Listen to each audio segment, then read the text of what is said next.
Hello, sweet friends, and welcome back to the Quilter's Candy Shop, where you will find sweet treats for the discerning quilter. Well, after our holiday break, it's time to get back to work on our Winter's Garden block of the month. Today we are on episode 6 and block number 4. Our block is rose and pink with a touch of wintergreen, making a sweet addition to our feature blocks. Before we begin, we have a little bit of housework to get cleaned up. As before, I suggest you go through the fabric listing and relabel the descriptions to coordinate with the fabrics that you will be using, so you can quickly find and cut the pieces that you will need for your blocks. There is one small error in the fabric listing for this block. Turn to page 15. The last fabric listed says pink edges, number 9798-0120. The correct number is 9798-0111. That number is found right here on your fabric map. And if you're using the same fabric as our kit, that would be the rose plaid. That's it for the corrections. Let's get on to building the block. The 9 blocks that make up the center of this quilt are all constructed exactly the same, except for the center sections of each block. So since you have made several of these blocks already, we are going to jump ahead to the centers of the blocks. If you do need more detailed instructions on how to build the outside ring of the blocks, please refer to episode number 3, where I went step by step through the construction of the outer ring. Of course, you already know you can choose between making the traditional pieced blocks, or you can choose the applique option for the center of your feature blocks. Here's what the traditional pieced center block looks like, and here's what your applique block looks like. First, let's start with the pieced center. Gather square E of the pink sentiments print for the center of your block. Gather 2 A squares of the pink texture and 2 A squares of the green berries print. Stitch and flip the green squares to the top left and the bottom right corners. Then repeat with the pink squares in the upper right and the lower left corners to make a square in a square center. Next, you will need to make the flying geese units that go here. If you want to use the 4 at a time flying geese method, calculate the size of the pieces you will need to cut to make a 2-inch by 4-inch finished flying geese unit. Lastly, make 2 at a time half square triangles using the same pink texture and green berries with a background to give the illusion of an hourglass in the corners. Oh, by the way, if you are joining our Stash Busters Challenge of 2025, save the trimmed corners of any stitch and flip half square triangles or flying geese units and toss them into your scrap bins. These make perfectly good half square triangles for future scrap projects. Once you have your center block assembled, add it to the outside ring units to complete the feature block. Finally, don't forget to add the floating border strips around the outside of your feature block to protect your beautiful points. Now let's talk about the applique option. This month, we are finally going to tackle the needle turn applique technique. This is the most traditional method, and by far the one that takes the most time. It also happens to be my preferred method of applique, but I'm sort of crazy like that. We do a lot of fast, efficient, and simple piecing of quilts here, but occasionally I like to take a break and embrace the tradition of slow sewing.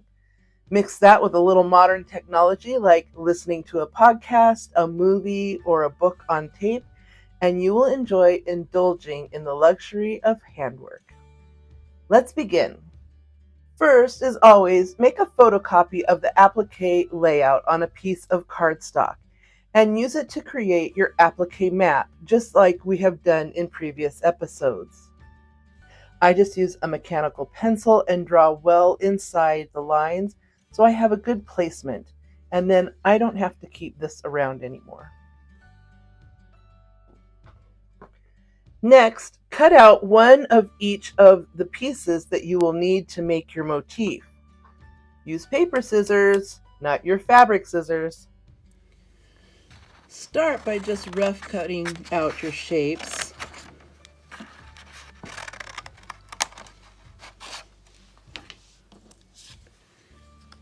And then trim right next to the line.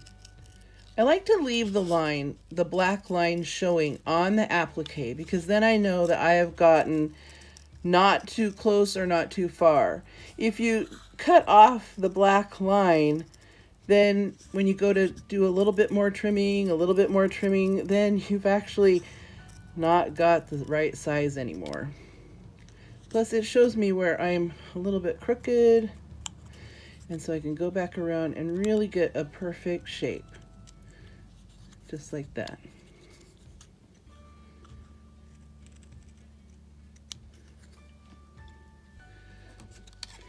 And here you can see the black line is still showing around the piece. Once you have chosen your fabrics for the appliques, grab your friction marker or other heat set erasable marker and trace the shape to the front side of your fabric.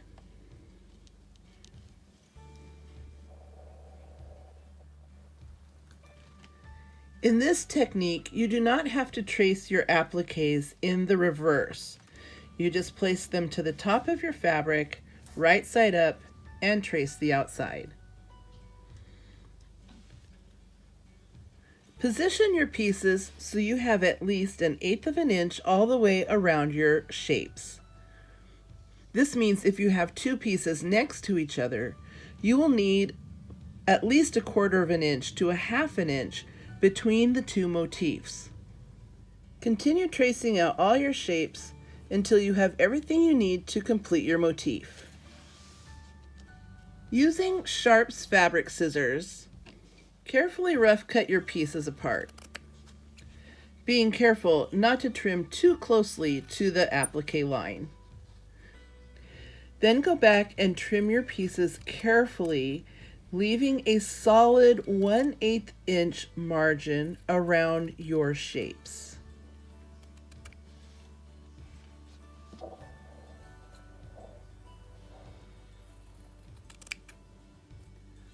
All the pieces for this applique are simple symmetrical shapes, but I do have one trimming tip for the leaves. On the points of the leaves, cut a shallow V up to, but not into, the marked point of the leaf.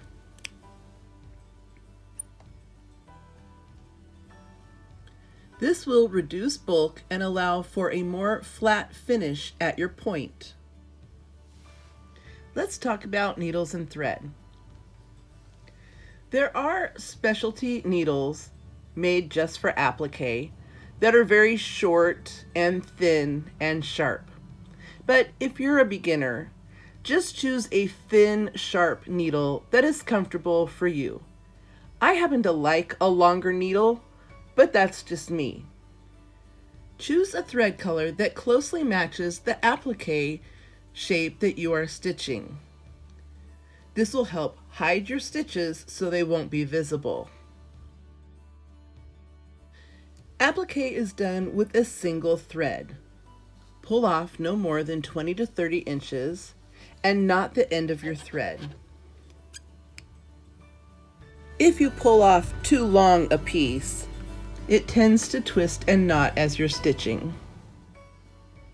This is how I knot mine. It doesn't matter how you make your knot, but just make a good solid knot. The knot needs to be larger than the diameter of your needle. This is why I suggest a thin needle, because a larger needle will leave a hole large enough for the knot to slip right through.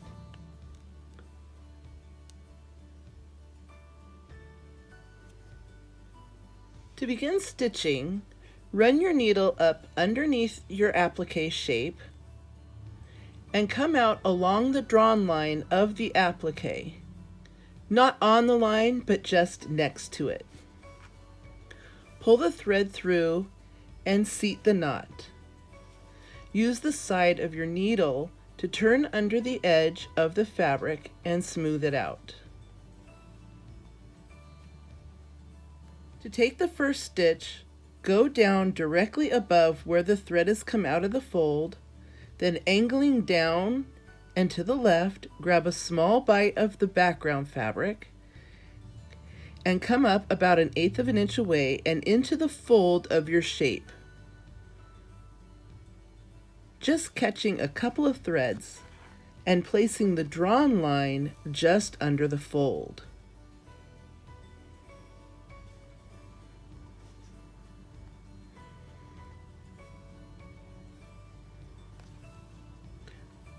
Pull your thread snug before taking the next stitch.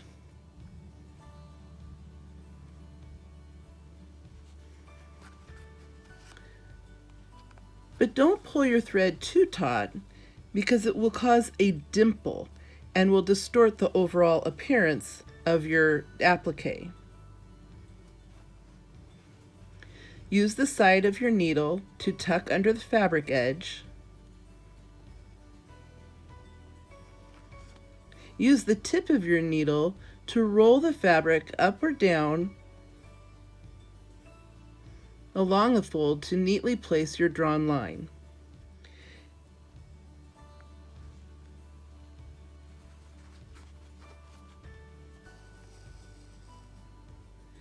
It helps to use your left hand's thumb and forefinger to hold the fabric right at the fold.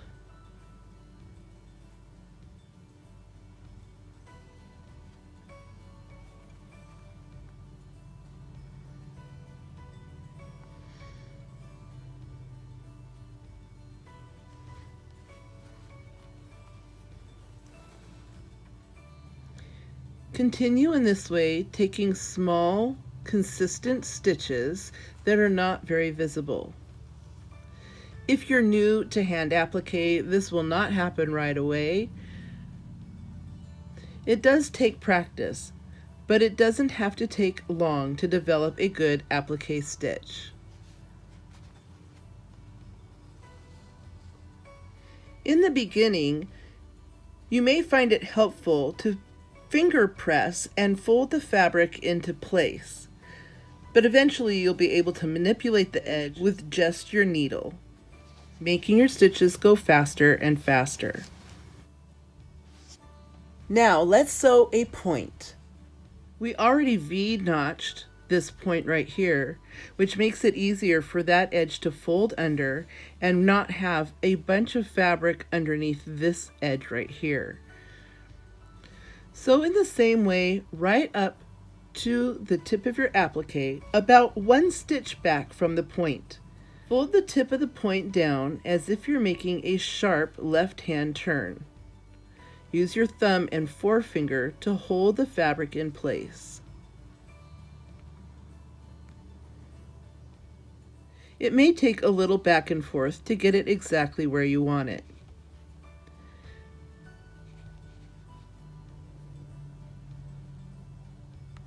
Take the stitch that leads you to the end of the point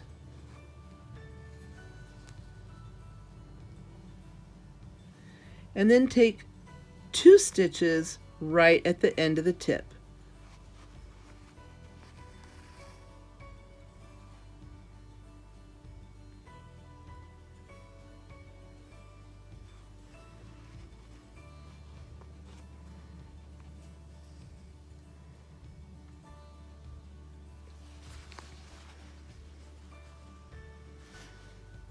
Now you can continue down the other side.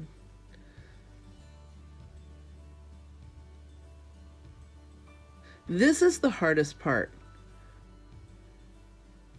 Use the side of your needle to tuck under the fabric edge, and again use your thumb and forefinger to hold that fold into place.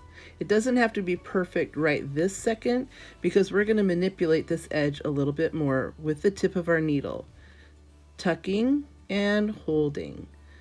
Use the tip to pull under and the thumb to hold it, so you can use the tip to go tuck under another section.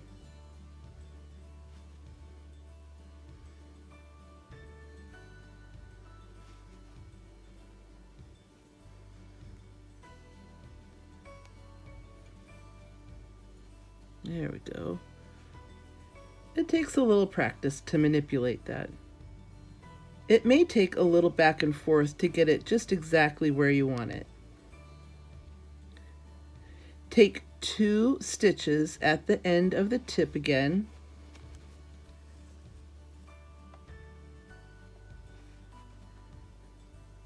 And then continue down the side.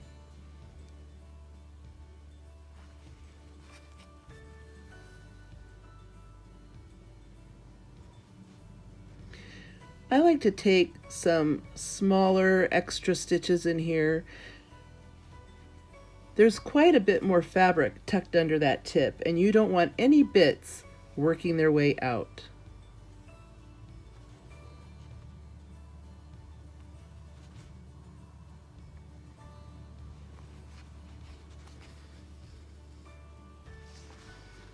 There we go. I think that looks nice.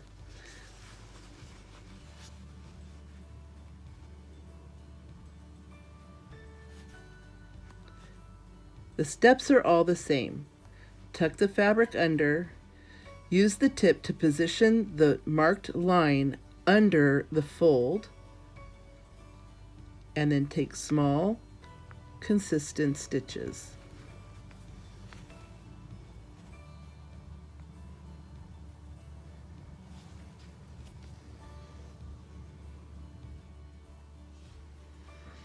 Now let's talk about curves and circles. The key here is to make sure you have trimmed your margin no more than 1/8 of an inch all the way around your shape. Taking the extra time to get this just right will save you a lot of headaches. So I can see this side is a little big, so I'm just gonna quickly shape that right up here.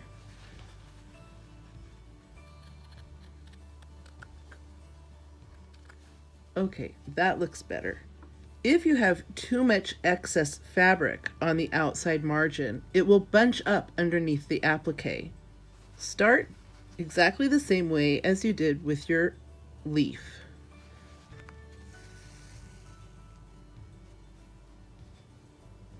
And just as before, use the side of your needle to push under the fabric, and then use the tip to manipulate it to get the fold exactly where you want it. Use your thumb and forefinger to press and hold the fold in the shape so you can sew. Depending on how tight the circle is, you may have to shorten your stitch to allow for the curve. It's helpful to adjust the tuck and the positioning of the fabric after each stitch, or at least every other stitch.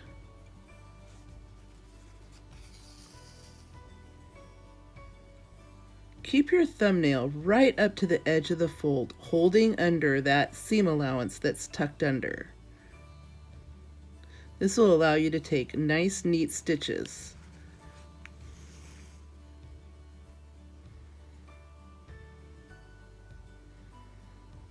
Sometimes it's easier to tuck the fabric down further than you want it to go, and then use the point of the needle to manipulate it back into position.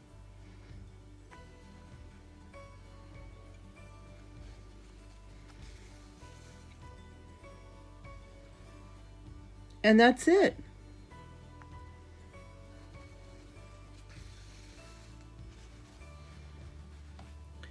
Once you meet up to where you started, take 2 more stitches past where you began. These are the places where threads are most likely to come loose.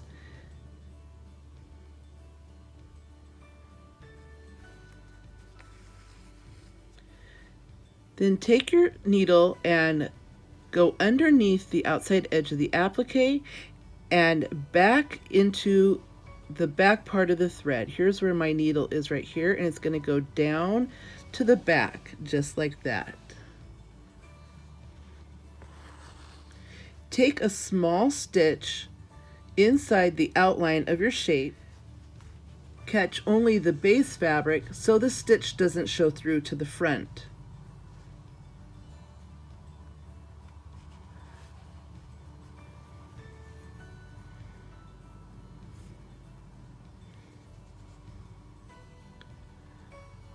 Double loop the thread for your knot and pull taut. Do this 2 times.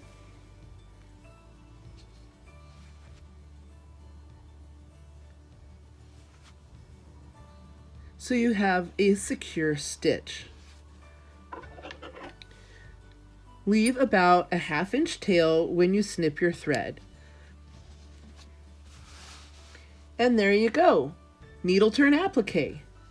It does take a little more time than fusible applique, but it has a lovely handmade finish, and this technique is so simple, it takes so few tools, you can even take it with you when you're traveling. Once your center block is complete, add it to the outer ring units to complete the large featured block. Well, that's it for this episode. I hope you enjoyed it and learned something new. We'll see you next month for the final block in the center of our Winter's Garden block of the month. Don't forget to like and subscribe so you know the next time we post a sweet project like this one. And if you would please leave a comment below, it really helps us in the YouTube algorithm. Now go sew something sweet. Bye!